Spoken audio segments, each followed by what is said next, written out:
Christians, I want to point out something to you that you might find interesting, or at least I found it interesting, and hopefully you might as well. So if you look at these verses here in Luke chapter 9, I'm going to read it.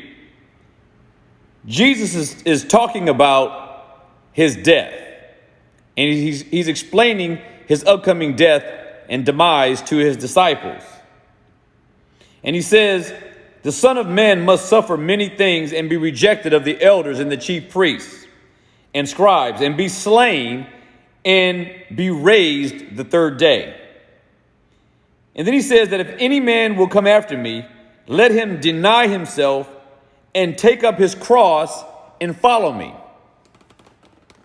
Here's what's interesting. Jesus tells his disciples that if any man would follow after him, they would have to deny themselves and take up his cross daily and follow him. Now, here's the odd thing. He didn't tell them how he would die. They didn't know that he was going to die by the cross. At this point, they didn't know that. Yet he tells them to take up their cross and follow him daily. They also knew what the cross meant, because the cross was a Roman invention. Well, actually, the Chaldeans started it, but Romans perfected it. And it was used as a tool for capital punishment, to penalize criminals with death, an excruciating death. But the disciples, that's all they knew. So they must have been thinking, what does he mean, take up his cross? Because their only understanding of the cross was the crucifixion of criminals for capital crimes.